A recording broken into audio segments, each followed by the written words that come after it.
Hey, alright, so here's the story you were never meant to hear. We've all grown up with this idea of God, the solitary, all-powerful Yahweh of the Bible. But what if I told you that, once upon a time, Yahweh wasn't alone? That's right, buried beneath layers of rewritten scripture, cultural shifts, and outright censorship is a name you were never supposed to know, Asherah. She wasn't just any goddess. She was revered, worshipped, and, according to ancient inscriptions, considered to be the very wife of God. Archaeological discoveries, like those at Canada Dud, have shattered the illusion of a strictly monotheistic ancient Israel. We are talking about inscriptions from the 8th century BC, a time when Israelite religion was far from what the Bible tells us today. These artifacts mention Yahweh and his Asherah, not in secret or in shame, but as if it were the most natural thing in the world. The Israelites openly honored Asherah alongside Yahweh. There were temples where both were worshipped and offerings made in their names. It wasn't a cult, it was standard practice, and it's not just one isolated incident. The Bible itself, if you read between the lines, contains evidence of Asherah's presence. For example, you have those infamous high places, the sacred sites that the biblical authors are so keen to condemn. Why? Because they were often home to the Asherah's sacred poles or trees dedicated to Asherah. You see, these authors, priests, scribes, and reformers had an agenda. They were the gatekeepers, the editors of ancient texts, transforming Israelite religion into a streamlined monotheism, wiping away the evidence of a once diverse faith. So why was she erased? The answer, my friends, is power. When King Josiah and his court decided to reform the Israelite religion in the 7th century BC, they launched a campaign that was both ruthless and effective.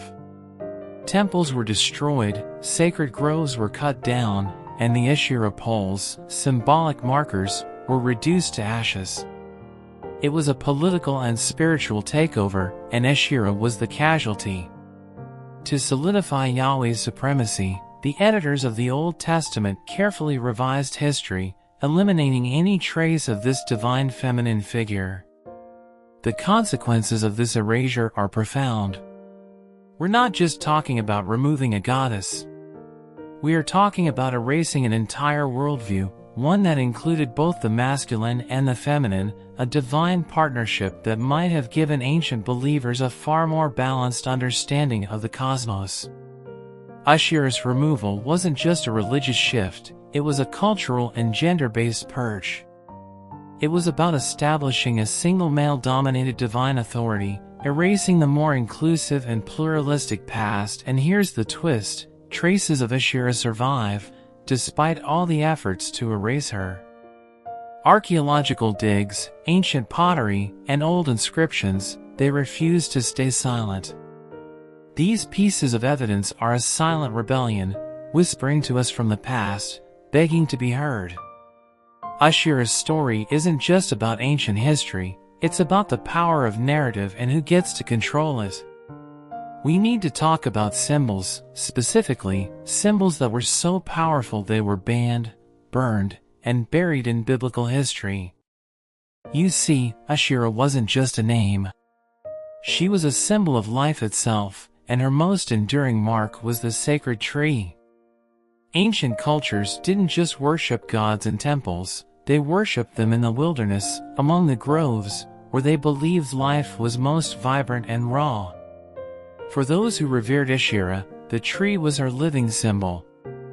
You might have come across those passages in the Bible where God commands the destruction of sacred poles or trees. These weren't just random objects. These were living symbols, sacred trees or carved wooden poles representing Asherah herself. In a culture that revered fertility, wisdom, and the power of nature, the tree was a powerful statement. It wasn't just a representation, it was believed to be a channel of divine power, a conduit for blessings, prosperity, and life. So why was the symbol of Asherah's tree so dangerous? because it represented something the priestly authors could not tolerate, a rival vision of the divine, one that was inclusive and deeply rooted in the natural world. To the reformers of the Bible, the tree of Asherah wasn't just about fertility, it was about power and authority that didn't fit within the rigid, centralized, male-dominated structure they were crafting. It was a direct challenge to the monotheistic vision that placed Yahweh at the top, alone and unchallenged. This wasn't just a battle of symbols, it was a war of ideologies.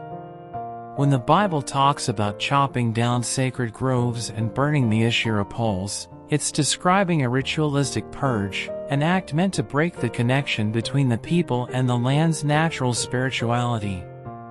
This wasn't just about destroying physical objects, it was about severing cultural memory, turning symbols of Asherah's nurturing and protective aspects into something forbidden, even dangerous.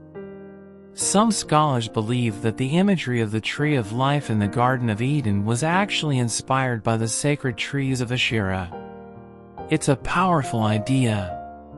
What if the Bible's central story about the beginning of life was borrowing from a narrative it was also trying to suppress? That, in its very attempt to erase Asherah, the biblical tradition may have absorbed pieces of her mythology, turning them into a darker, more controlled version of what they originally meant. But it didn't end there. The idea of Asherah's tree has a way of popping up where it's least expected, disguised, rebranded, but never fully erased. Even after centuries of purges, the image of the sacred tree persisted, reappearing in later traditions as a symbol of wisdom, life, and divine connection. It's as if the memory of Asherah's tree refused to die, rooted so deeply in the collective consciousness that it would not be fully uprooted deeply in human consciousness that it continued to sprout in new forms. What does it say about a culture when it spends centuries obsessively cutting down the symbols of its own past? There's a reason why the sacred tree appears in myths and legends across the world, from the Yggdrasil of Norse mythology to the Bodhi tree of Buddhism. These weren't just plants, they were symbols of cosmic order, knowledge, and spiritual power. And Asherah's tree was no different. It was a threat because it couldn't be controlled. It existed outside the sanctioned walls of the temple, in the open air, among the people, not confined to priestly interpretations. By the time the dust settled and the Bible as we know it was finally compiled, the symbols of Asherah had been outlawed, the groves destroyed, and the sacred poles burned to the ground. But history has a way of leaving clues for those willing to look, and the story of Asherah's sacred tree still whispers from the ruins of ancient temples and the remnants of ancient texts. The real question isn't why it was erased, but why it had to be destroyed in the first place. What was so threatening about a symbol of life, of nature, and of a goddess who might have once stood alongside God? We're stepping into sacred ground, quite literally. The worship of Asherah wasn't some fringe underground movement. We're talking about mainstream religion in ancient Israel, practiced in the open, in temples, by ordinary people and priests alike. What happened inside those temples tells a story that the Bible's editors didn't want you to know, a story of worship that included both Yahweh and Asherah. Archaeological evidence is clear. Israelite worship spaces were complex, diverse, and often included rituals that acknowledged a feminine aspect of the divine. In fact, excavations of ancient Israelite settlements, like Megiddo, Loish, and Arad, have unearthed altars, shrines, and figurines, objects that can't be explained away as simple household trinkets. Many of these figures are of a female deity believed to be Asherah, sometimes found alongside symbols of Yahweh's worship. These were shared spaces where people saw blessings not just from a male god, but from a divine feminine presence as well. Let's talk about the figurines. Hundreds, if not thousands, have been discovered. They depict a woman with exaggerated features, often with prominent breasts, signaling fertility and nourishment. These figurines weren't hidden, They were out in the open, in people's homes, in public spaces, and sometimes even in what would be considered official worship areas. They were part of everyday life, a tangible representation of a goddess who had her own role to play in the spiritual life of Israel. These aren't just decorations, they're artifacts of a suppressed theology. There's one site that's especially controversial, Tel Arad. Here, archaeologists discovered a small temple complex dating back to the First Temple period. In its innermost sanctuary, the Holy of Holies, they found not one, but two standing stones, symbols of worship that might represent a divine pair. Was this Yahweh and Asherah? The fact that a female figurine was found nearby suggests it could be. It's a direct challenge to the idea that Israelite religion was always about a single, solitary God. For centuries, worship may have involved a divine duo, and it's not just about archaeological evidence. There are traces even in the biblical text itself, clues that suggest the writers and editors were aware of this more complex, dual-gendered worship but were determined to scrub it from history. They left behind fragments, half-erased memories, and occasional admissions that tell us the story wasn't so cut and dry. Why would you need to have such a cleansing of sacred spaces if Asherah had no power, no presence, no influence?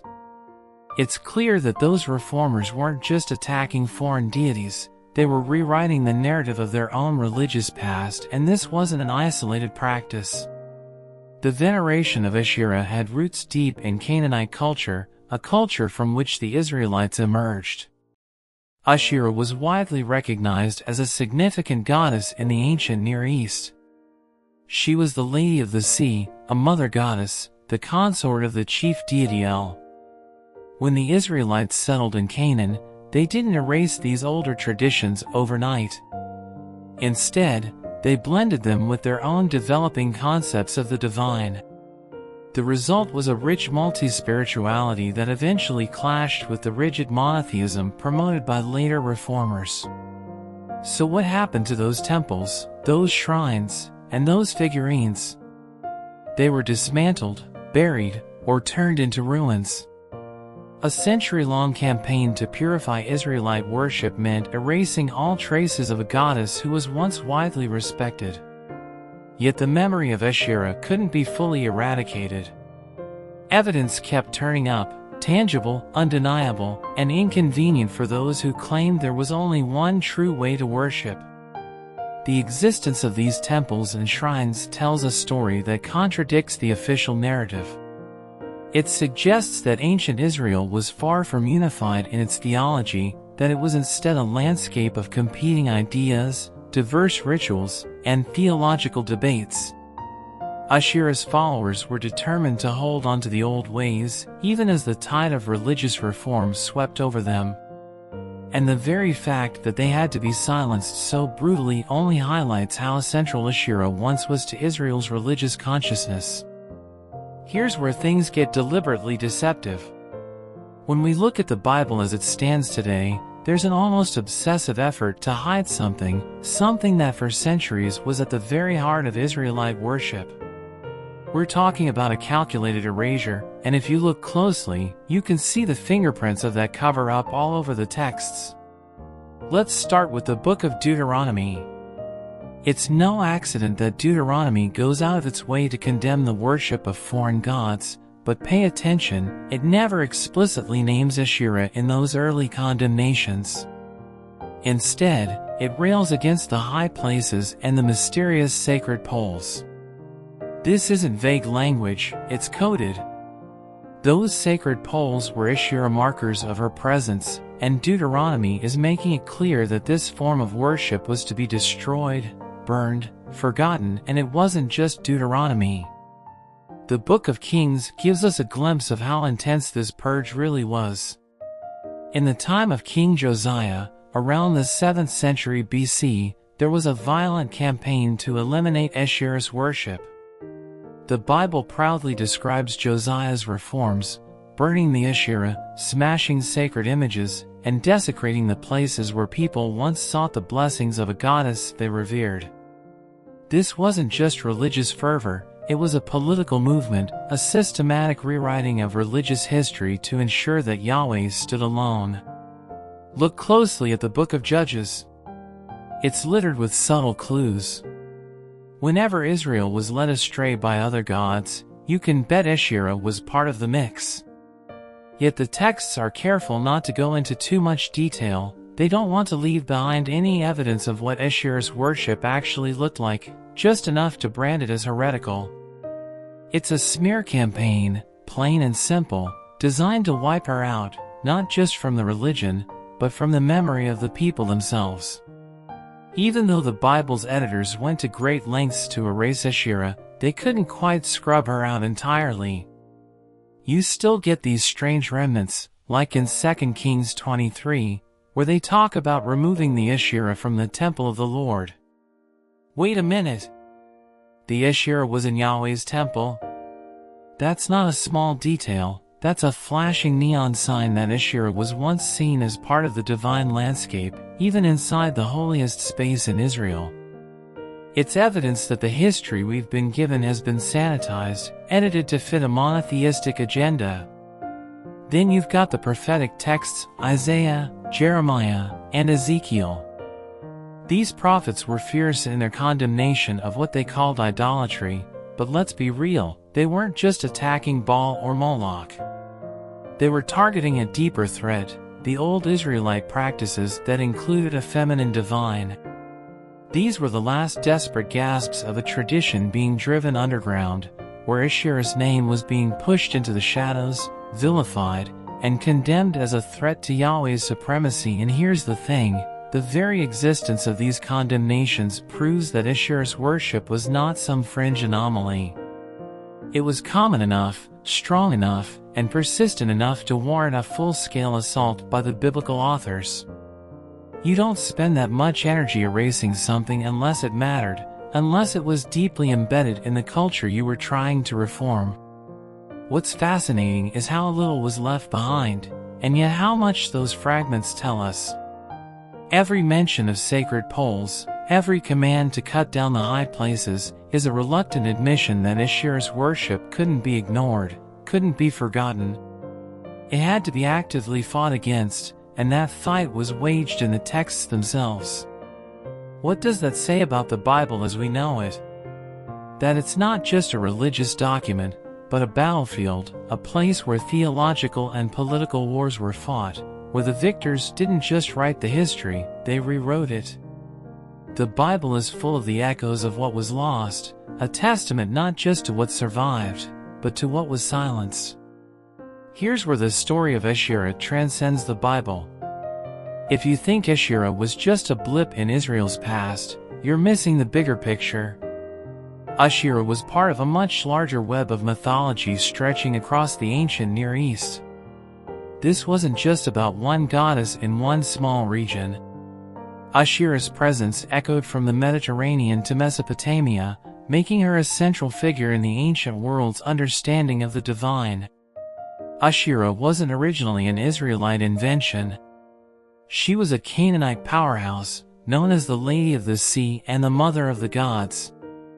In Ugaritic texts, which predate much of the Bible, Asherah is the consort of El, the supreme god. This was a cosmology where gods had families, where the divine was seen in pairs, with male and female aspects balancing creation. The ancient Israelites, emerging from this Canaanite background, didn't just toss Asherah aside, they adapted her, blended her attributes with their evolving theology, and brought her into their own religious framework. Asherah's influence didn't stop with Canaan. In Mesopotamia, she was paralleled by Inanna or Ishtar, powerful goddesses of fertility, war, and sexuality, figures that, like Asherah, represented the complexities of womanhood and the sacred feminine. In Egypt, goddesses like Isis carried similar roles, embodying motherhood, protection, and the magical forces of creation. These weren't isolated figures, they were different faces of a universal concept, goddesses who held the power of life and death, the keys to, and the secrets of creation. Now, think about the context of Israel's story. These weren't a people living in isolation.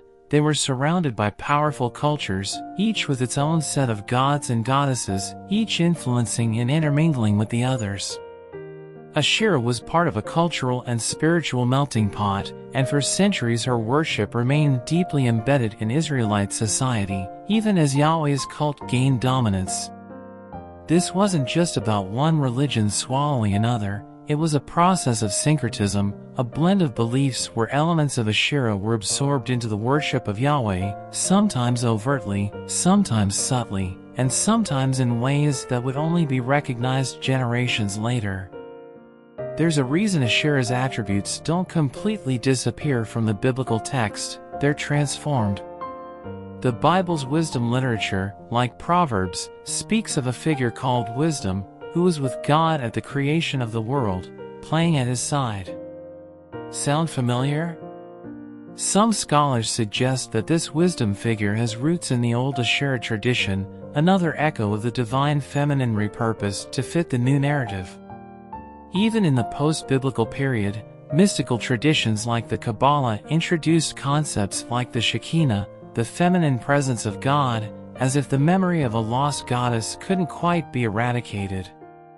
But why did Israel eventually turn away from Asherah while the surrounding cultures kept their powerful goddesses? It was a matter of identity and survival. As Israel found itself caught between the massive empires of Egypt, Assyria, and Babylon, maintaining a distinct religious identity became crucial, and that meant consolidating worship, focusing devotion, and stripping away anything that might challenge Yahweh's supremacy. It wasn't enough to push Asherah aside. She had to be transformed, rebranded, or erased entirely. A goddess like Asherah, with her ties to fertility, nature, and cosmic balance, represented a worldview that the emerging monotheistic elite found threatening because it was inclusive, dynamic, and didn't fit neatly into a patriarchal structure. So, Asherah's legacy spread out, fragmented across cultures. In some places, her aspects merged into new deities. In others, she became a distant memory, a whispered rumor about a time when the divine wasn't singular but shared. Her story isn't just about loss, it's about adaptation, about how a powerful figure can be erased in one place, yet resurface in another guise, in a different time. The memory of Asherah, the divine feminine, the consort, the protector, never quite faded away. It was scattered but not destroyed, leaving traces in the myths, legends, and even the subtle corners of the Bible itself. Here's something the ancient editors of the Bible didn't count on: Asherah's influence wasn't as easy to erase as they thought. Even after centuries of deliberate suppression, traces of the divine feminine remained, and not just in Israel's cultural memory. Her essence found new forms, new expressions that carried the same ideas under different names, deeply embedded in the fabric of later spiritual traditions. Take a look at the concept of wisdom, or Chokmah in Hebrew. This isn't just some abstract idea. Wisdom is personified in the Hebrew scriptures, described as a woman who stands by God's side during creation, assisting in guiding the process. That's not a minor detail, it's a role that parallels what we know of Asherah's ancient associations with creation and the cosmos.